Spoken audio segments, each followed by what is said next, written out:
Thanks for watching. Don't forget to like, comment, share and subscribe to Mufti Tariq Masood, famous scholar. تو جتنے جانور ہیں دن رات کی ٹینشن کے بعد آتے کہاں ہیں؟ ٹھکانے میں، آشیانے میں.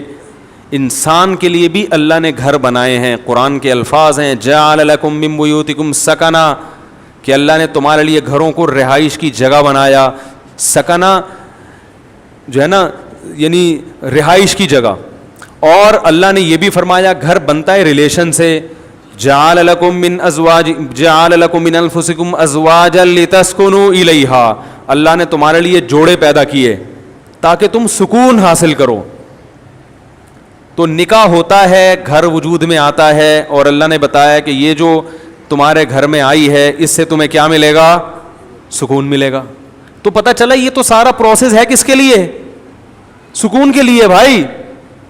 اور ہمارے ہاں زیادہ تر ٹینشنوں کے واقعات گھروں کے ہوتے ہیں. جن کے گھر نہیں ہیں وہ سکون سے ہیں، اور جن کے گھر ہیں وہ ڈپریشن کی گولیاں کھا رہے ہیں. تو اس کا مطلب معاشرے میں کوئی بہت ہی الٹا کام ہو رہا ہے جو بالکل فطرت سے ہٹ کر ہے. کیا ایسے یار کیوں سمجھ میں کیوں نہیں آ رہا؟ دیکھو روٹی پیٹ بھرنے کے لیے ہے نا، روٹی سے پیٹ نہیں بھر رہا، مطلب وہ بہت ہی کچھ ایسا چیز آپ نے کھائی بھی ہے، یہ کچھ ایسا لائف اسٹائل ہے کہ آپ کا تو معدہ ہی الٹا کام کر رہا ہے. ارے کسی کمبخت کی پانی سے پیاس نہ بجھے، چلو کولڈ ڈرنک سے نہیں بجھ رہی پیاس، سمجھ میں آتا ہے یار کولڈ ڈرنک نہیں بجھ رہی، تو کولڈ ڈرنک تو اللہ نے پیدا تھوڑی کی ہے پیاس بجھانے کے لیے. کسی کی بجھتی ہے کسی کی نہیں. بعض لوگ کولڈ ڈرنک پیتے ہیں نہیں بجھتی. چائے سے نہیں بجھ رہی سمجھ میں آتا ہے، دودھ سے نہیں بجھ رہی، پانی سے تو بجھنی چاہیے نا. کمبخت کی پانی سے پیاس نہیں بجھ رہی، اس کا مطلب باڈی میں تھوڑا بہت فالٹ نہیں ہے. میرے یہ سمجھانے سے بھی اگر سمجھ میں نہیں آ رہا تو تھوڑا بہت فالٹ نہیں ہے. اتنی اچھی مثال دے کے بھی اگر سمجھ میں نہیں آ رہا تو میرے بھائی جن کی نہیں آ رہا، یہاں تھوڑا سا فالٹ بہت بڑا فالٹ ہے، بہت بڑا فالٹ ہے. میں نے وہ بیان ریکارڈ کروایا تھا نا کہ عورتیں بچے پیدا کرنے سے صحت اچھی ہوتی ہے، خراب نہیں ہوتی. وہ پورا میں نے پورے ڈاکٹروں کی رپورٹیں بھی پیش کر دی جو نوبل پرائز ڈاکٹر ہیں یو کے کہ عورت کا حمل روکنے سے بیڑا غرق ہوتا ہے، موٹاپا آتا ہے. اس میں بھی میں نے یہی دلیل دی کہ جو چیز نیچر ہے وہ صحت کے لیے اچھی ہوتی ہے، خراب تھوڑی ہوتی ہے. وہ میں نے کل اپنا کلپ دیکھا، اس کے نیچے جو لوگوں نے الٹی سیدھی باتیں کی ہیں. ارے تم دلائل کو نہ سمجھنا چاہتے ہو نہ ماننا چاہتے ہو، تم انگریز کے پٹھو ہو، کمبختوں، تم دم ہلاتے رہو ساری زندگی. تمہارے اندر، آپ کو نہیں کہہ رہا جو اس نے کمنٹس کیے تو اس کو کہہ رہا ہوں، تمہارے اندر سوچنے سمجھنے کی صلاحیتیں ختم. تمہیں جو لائن پہ لگا دیا نا 2 بچے تو بس تم اسی پہ لگے رہو، اب برباد کر دو اپنی بیویوں کی صحت بھی، اپنی صحت بھی، اور اپنا خاندان بھی تباہ کر دو. بچے تو ہوتے ہی 2 کے بعد ہیں، گھر تو بنتا ہی 2 کے بعد، تو بچوں کی شروع ہوتے ہیں کہ جن کا ایک گیدرنگ ہوتی ہے آپس میں کھیلتے ہیں. تو ایک لائن پہ لگا دیا بس اسی پہ سب چلتے چلے جا رہے ہیں. تو گھر کس کے لیے بنایا اللہ نے؟ سکون کے لیے. ایک گھر میں سکون نہ ہو تو چلو بات سمجھ میں آتی ہے کہ بھائی کبھی کبھار ہزاروں میں کوئی ایک بیمار بھی پیدا ہو جاتا ہے نا. ہر گھر میں لڑائیاں، ہر گھر میں بے سکونی، لاکھوں میں ایک آدھ گھر ہوگا جس میں سکون ہوگا. بھائی کم بہت بھائی سے بات نہیں کر رہا، بہن بہن سے بات نہیں کر رہی، جٹھانیاں، نندوئی، ساسیں، وہ تو ایک مستقل ٹاپک ہے. باپ اور اولاد میں نہیں بن رہی، ماں بیٹی میں نہیں بن رہی، میاں بیوی میں نہیں بن رہی. تو اس کا مطلب ہے کہ معاشرے میں کوئی چھوٹا موٹا فالٹ نہیں ہے بھائی. یہ تو جانور پھر ہم سے اچھے ہیں. کیا خیال ہے بھائی جان؟ ہم سے اچھے جو پھر کبوتر نکلا، چڑے نکلے ہیں بھائی. ہمیں آفس میں سکون مل رہا ہے، گھر میں نہیں مل رہا. یہ تو بہت بڑا فالٹ آ رہا ہے معاشرے میں، اور یہ ان میں تو بہت ہی زیادہ ہے جن کی ہم تقلید کرتے ہیں. تبھی وہ تو کرتے ہی نہیں نا، 40 سال تک گھر بناتے ہی نہیں ہے کہ سکون سے زندگی گزرنے دو، 40 سال کے بعد دیکھیں گے. ان کو پتا ہے کہ اگر پہلے سے کر لیا تو عذاب میں آ جائیں گے. تو اس کا مطلب اس معاشرے میں ہم سے بھی زیادہ ٹیکنیکل فالٹ ہے، کوئی بہت بڑا فالٹ ہے. تو وہ فالٹ کیا ہے؟ کیا خیال ہے؟ سمجھنا چاہتے ہیں؟ بہت بڑا فالٹ ہے. اور ماہر نفسیات اکثر اس فالٹ کو ہائی لائٹ نہیں کرتے کیونکہ وہ خود اس فالٹ میں مبتلا ہوتے ہیں. الحمدللہ سمجھا پا رہا ہوں اپنی بات. یہ بات سمجھ میں نہیں آ رہی, یہ بھی میں چھوڑ رہا ہوں آہستہ آہستہ. سمجھ میں آ رہی ہے بات؟ وہ اکثر اس فالٹ میں مبتلا ہیں. وہ کیا ہے فالٹ؟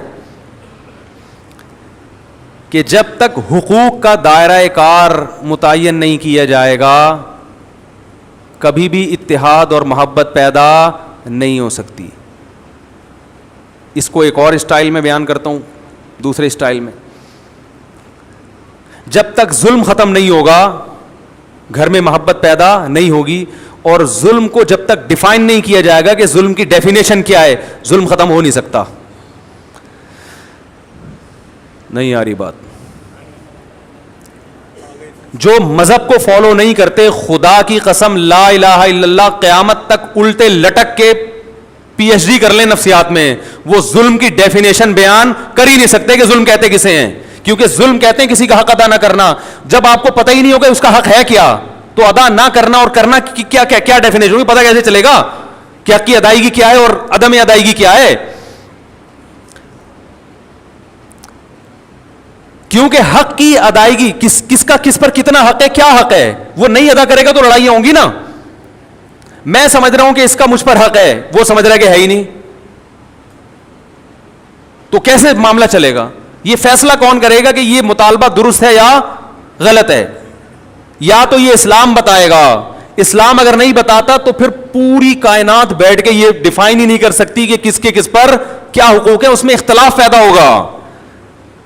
بعض دفعہ کلچر بتاتا ہے کہ کس کا کس پر کیا حق ہے, وہ کلچر غلط بتا رہا ہوتا ہے, ساری دنیا کہہ رہی ہے کلچر غلط ہے.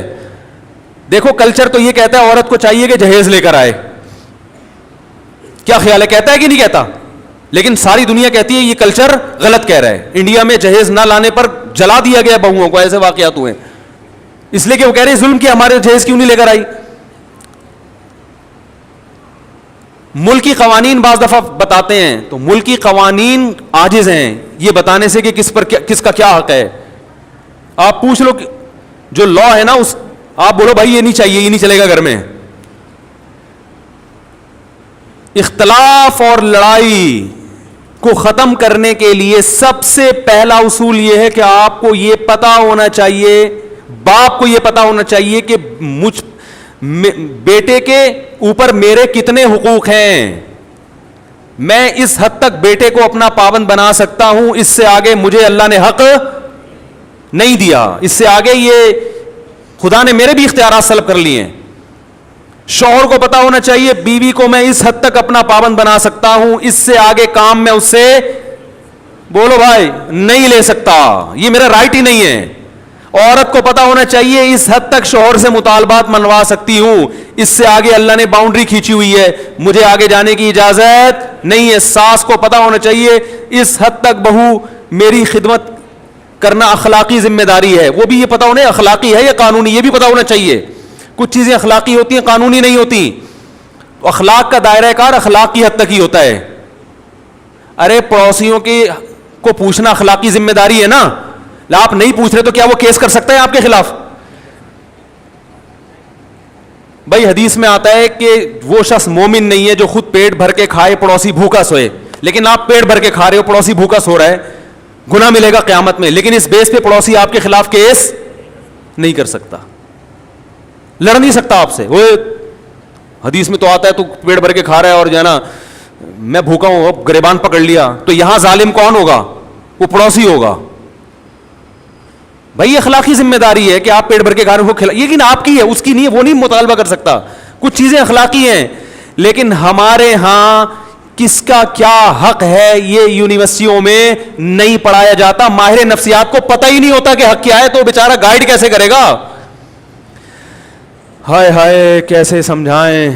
ماہر نفسیات بیچاروں کو پڑھا ہی نہیں, وہ تو اسلام پڑھیں گے تو پتہ چلے گا نا. انہوں نے تو گورے کو پڑھا ہے, گورے کو خود نہیں پتا, وہ اپنے گھروں میں سکون پیدا کر لیا. یہ نفسیات پڑھ کر آ رہے ہیں جرمنی کی یونیورسٹیوں میں, اور وہاں سے سیکھ رہے ہیں کہ گھروں میں جوڑ کیسے پیدا ہو. جنہوں نے ان کو پڑھایا اس پروفیسر سے پوچھو کہ تمہارے گھر میں جوڑ ہے, وہ کہے گا میرا تو گھر ہی نہیں ہے, اور اس لیے نہیں ہے مجھے پتا تھا گھر ہوگا تو پھڈے ہوں گے. تو ہم نے کہا ابھی 55 سال میں کریں گے شادی, وہ تمہیں بتائے گا گھروں میں جوڑ کیسے پیدا ہو. یار کیا تو رینجرز کا کیس ہے بھائی, خطرناک کیس بنانے والا ہوں آپ کے خلاف. سارے مسائل یہاں سے کھڑے ہو رہے ہیں, گھروں میں جھگڑے, لڑائی, دفتروں میں. بھائی آپ کو پتہ ہی نہیں ہے کہ میں کہاں تک جا سکتا ہوں. دیکھو فوج میں پھڈے کم ہوتے ہیں, پولیس میں بھی, تھانے میں پھڈے کم ہوتے ہیں. وجہ اس کی یہ ہے کہ ایک رنگ روٹ کو پتا ہے کہ آفیسر کی بات میں نے ماننی ہے, کن باتوں کو ماننا ہے اور کون سی بات ایسی ہے جو میرے اوپر لازم نہیں ہے. اگر کوئی آفیسر میرے سے گھر سے پوچھا لگوانا شروع کر دے تو یہ میرے اوپر, اور آفیسر کو پتا ہے کہ میں نے یہ شروع کر دیا تو میرے خلاف کیس بھی ہو سکتا ہے. تو پھڈوں کا ریشو فوج میں, پولیس میں سب سے کم ہے, کیونکہ قانون ہے, ان کو لکھا ہوا ہے کہ یہ ذمہ داری ہے. دفتروں میں بھی پھڈے اکثر کم ہوتے ہیں, کیونکہ باس کو پتا ہے کہ یہ امپلائی میرا کتنا تابع ہے, اس کو تنخواہ اس چیز ریٹرن میں لکھا ہوا ہوتا ہے کہ بھائی تجھے اس چیز کی تنخواہ مل رہی ہے, تو نے اتنے بجے آنا ہے, یہ کام کر کے دینا ہے, کرے گا تو میری بلا سے, تو شکل کا اچھا ہے برا ہے بھائی, تجھے ملیریا ہے, تجھے ٹی بی ہے, تجھے کیا ہے, تو نے پولیو کی ویکسینیشن کروائی ہوئی ہے کہ نہیں کروائی ہوئی, مجھے میری ہیڈ ایک نہیں ہے. یہی ہوتا ہے نا بھائی, یہ کام ہے, یہ کر کے دو گے تو تنخواہ ملے گی, نہیں تو پتلی گلی سے نکلو. اس لیے وہاں بھی پھڈوں کا ریشو کیا ہے, وہاں پھڈے ہوتے ہیں غیبتوں کی وجہ سے. وہ باس, وہ دیکھو وہ چمچا بنا ہوا ہے, اس کو تنخواہ بڑھا دی ہم کیونکہ ایمانداری سے کام کر رہے ہیں, ہماری تو تنخواہ نہیں بڑھ رہی. یہ اتنے اور بھی باتوں کی حد تک ہوتا ہے. ایسا نہیں ہوتا کہ کمپنی بند ہو جائے پھڈوں کی وجہ سے, صرف باتیں کریں گے. وہ تو شوق ہے مسلمانوں کو باتیں کرنے کا, کیونکہ کام وام تو ہوتا ہے گورنمنٹ کے اداروں میں ہی زیادہ ہوتا ہے نا, کیونکہ وہاں تو کام ہی نہیں ہوتا, تو باتیں کر کے ٹائم پاس کرنا ہوتا ہے. لیکن گھروں کے جو پھڈے ہوتے ہیں وہ خطرناک, چاقو نکل آتے ہیں, چھریاں نکل آتی ہیں, 2 سال تک بھائی سے بات ہی نہیں کر رہا, طلاقیں ہو جاتی ہیں, بچے رول جاتے ہیں, ڈپریشن میں چلے جاتے ہیں. ہم نے نہیں دیکھا کوئی باس کی وجہ سے ڈپریشن میں گیا ہو. ایسے میاں بہت دیکھے ہیں جو بیوی کی وجہ سے, عورتیں شوہر کی وجہ سے, بہویں ساس کی وجہ سے, ساس اپنی ساس کی وجہ سے. آپ کہنے والے تھے ساس بہو کی وجہ سے, اب تک ایسی رپورٹ آئی نہیں ہے, وہ چھوڑیں بھی زیادہ. تو خود سمجھدار ہیں آپ لوگ. وہ ساس بھی ڈپریشن میں آتی ہے, لیکن وہ کس کی وجہ سے, اپنی ساس نے اس کو ڈپریشن کا مریض بنا کے دنیا سے گئی ہوتی ہے, تو وہ آگے پارسل کر رہی ہوتی ہے یہ امانت بہو کی طرف, ٹھیک, کہ مجھے جو وراثت میں ڈپریشن ملی تھی وہ میں پوری کہاں ٹرانسفر کر رہی ہوں, بہو کو. اب جب جھگڑے ہوتے ہیں ساس بہو کے بہت, ہم کہتے ہیں بھائی الگ کرو, تو ماں باپ پھر غیرت کے تانے, ہم نے دودھ پلایا جوان کر دیا, الگ ہو رہے ہو. حالانکہ یہ ماں باپ کا رائٹ نہیں ہے, یہ آپ کا حق ہی نہیں ہے. بیٹا جوان ہو گیا, بالکل الگ رہ سکتا ہے, وہ نہ رہے اچھی بات ہے, ساتھ میں جو برکت ہے وہ الگ, لیکن یہ وہی ہے, اخلاقی کچھ اور چیزیں ہوتی ہیں. لیکن پڑوسی گریبان تھوڑی پکڑ سکتا ہے آپ کا کہ بھئی حدیث میں آتا ہے تو مجھے کھلایا کرو, تو کھلاؤ. تو ماہر نفسیات سے گزارش ہے, جب لوگوں کو موٹیویٹ کیا کریں, کچھ اچھے بھی ہیں الحمدللہ, ہر جگہ اچھے برے بھی ہوتے ہیں, اچھے تو سارے ہی ہیں, لیکن بہت سی چیزوں میں بیچاروں کے پاس خود گائیڈنس نہیں ہوتی, گائیڈنس نہیں ہوتی. وہ انگلش کے الفاظ گھما رہے ہوتے ہیں ایکچولی یوں وغیرہ وغیرہ, مجھے تو اتنی انگلش نہیں آتی. تو بات صحیح ہونی چاہیے, چاہے انگلش میں ہو یا اردو میں ہو یا پنجابی میں ہو. لوگ زبان کو دیکھ رہے ہیں آج کل, اسٹائل کو دیکھ رہے ہیں, باتوں کو, کیونکہ فلموں کا دور ہے نا, ڈراموں کا دور ہے, جس کے اسٹائل اچھے ہیں لوگ متاثر ہو رہے ہیں, بات کو تو دیکھ نہیں رہے. بات بھی ہو اسٹائل بھی ہو پھر مزہ ہے. کیا خیال ہے, بات بھی ہو اور اسٹائل بھی ہو, اور اگر اسٹائل نہیں ہے تو بات کو زیادہ فوکس کرنا چاہیے. اسٹائل کی اتنی ویلیو نہیں ہے, لیکن بات بہرحال صحیح ہونی چاہیے. تو آپ کو یہ پتا ہونا چاہیے کہ میرے ماتحت جو لوگ ہیں, میں ان کو اس حد تک پابند بنا سکتا ہوں, اس سے زیادہ شریعت نے مجھے حق بولو نہیں دی. یہ سب سے پہلے والدین پر آتا ہے. ہمارے یہاں پتہ ہے سسٹم کیا چل رہا ہے, جس کی لاٹھی اس کی بھینس. بیٹا فرما بردار ہوگا تو باپ اس کو نچوڑ لے گا, بولے کہ ہر بات مانتا ہے, تو اس کی یہی غلطی ہے کہ ہر بات مانتا ہے کم وقت. کہیں نو کر دے تو باپ بیٹے کے کو پورے معاشرے میں ذلیل کر دیتا ہے, میرا بیٹا میری بات نہیں مان رہا. ارے وہ ہر بات مان رہا ہے. ایک دفعہ ایک ابا آئے مجھے کہنے لگے میرا بیٹا یہ میرا, میں نے کہا یار ایسے بیٹے آج کل آرڈر پہ نہیں ملتے, اتنا نیک ہیں. ایک چیز میں اگر اس نے انکار کر دیا اور وہ اس کا حق بھی ہے, تو آپ کو تو کہنا چاہیے بیٹا میں, یعنی آپ کو تو اس کا دل جیتنا چاہیے, لیکن چونکہ بیٹا فرما بردار مل گیا تو ابا اس کو پوری طرح نچوڑ رہے ہیں. اگر وہی نافرمان ہوتا تو ابا کہتے صرف 100 میں سے 1 بھی مان لے تو میں خوش ہو جاؤں گا. سیزن یہ چل رہا ہے, صحیح ہے نا, موسم چلتا ہے نا, ابھی آم کا موسم ختم, انگور آ گئے, تو سیزن ہوتا ہے نا, جب انگور ہے تو ہر جگہ انگور ہی انگور نظر آئیں گے آپ کو. اور یہی حال ابا کا ہے. جب تک ابا آپ کی مجبوری ہیں, آپ کے ابا بہت اچھے, پیسے نکلوانے ان سے, جہاں ابا کی ضرورت نہیں رہی وہاں ابا سے زیادہ ٹینشن والا آپ کے گھر میں, جب ابا بوڑھے ہوتے ہیں تو کیسا ستایا جاتا ہے ان کو. یہ ہمارے معاشرے میں اکثر ہوتا ہے. بوڑھا ہونے کی دیر ہوتی ہے بیچارے کی, وہ کھانستا ہوا بھی برا لگ رہا ہوتا ہے, ہر چیز میں وہ کیا لگ رہا ہوتا ہے, برا, یہ جائے گا کب. اور باقی حقوق کو اسی پر قیاس کر لیں. تو یہ جو اللہ نے فرمایا ادخلوا فی السلم کافہ, مکمل اسلام میں داخل ہو جاؤ, اس مکمل میں یہ بھی ہے کہ آپ کو یہ پتا ہونا چاہیے کہ سامنے والے کے مجھ پر کتنے حقوق ہیں. ایک چھوٹا سا واقعہ سنا کے بیان ختم کرتا ہوں. ہمارے شیخ مفتی رشید احمد صاحب بڑے بزرگ تھے, ہم ان کا بہت احترام, ان کے غلاموں کے غلام تھے, غلاموں کے غلام. میں نے حضرت سے کوئی بات عرض کی کہ حضرت کچھ ایسی بات ہے, کچھ گھر سے متعلق. حضرت نے وہ بات مشورے کے لیے کسی سے ذکر کر دی. تو میں نے حضرت سے عرض کیا حضرت یہ گھر کی بات تھی, یہ باہر نہیں آنی چاہیے تھی. حضرت نے مجھ سے معذرت کرنا شروع کر دی, کئی غلطی ہوئی ہے مجھ سے, حالانکہ وہ بات کوئی ایسی نہیں تھی. اب اگر وہ یہ کہتے کہ میں چونکہ بزرگ ہیں, میں بڑا, میں نے کر دی تو کیا ہو گیا, ہم تو کچھ نہیں کہتے, کیونکہ اخلاقی ذمہ داری ہے کہ بڑوں سے اگر غلطی بھی ہو جائے تو معاف کرو. یہی ہے نا اخلاق تو اخلاقی طور پہ تو شریعت ہم اسی کا پابند کرتی ہے. لیکن یہ ان کا بڑا پن کہ وہ جانتے تھے کہ بھائی یا اس سے آگے, حالانکہ کوئی ایسی بات نہیں تھی, لیکن جس سے کی وہ مجھے پتا تھا کہ میرا دشمن ہے. تو کسی کا راز فاش کرنا یہ باپ کے لیے بھی جائز نہیں ہے کہ اپنے بیٹے کا راز, بولو نا, فاش. باپ کے لیے بھی جائز نہیں ہے کہ اپنے بیٹے کی غیبت کرے. ماں کے لیے جائز نہیں ہے کہ اپنی بیٹی کی غیبت کرے. ہاں بیٹا ظلم کر رہا ہو باپ کے اوپر, واقعی واضح ظلم ہو, پھر اپنا غم ہلکا کرنے کے لیے اپنے کسی بہت ہی کلوز آدمی کو وہ اپنا غم بتا سکتا ہے, یا کسی سے مشورہ لینا ہو کہ بھائی بیٹے میں یہ جرم ہے, تو مشورے کے طور پر کسی ایسے آدمی سے جس کے بارے میں یقین ہو کہ یہ راز فاش نہیں کرے گا. آج دیکھا ہے باپ اپنے بیٹے کی برائیوں کو لوگوں کے سامنے بیان کر رہے ہیں, یہ غیبت ہے بھائی. یہ تو کسی غیر مسلم کی غیبت جائز نہیں ہے, تو بیٹے کی کیسے جائز ہو گئی؟ بہت مشکل ہے.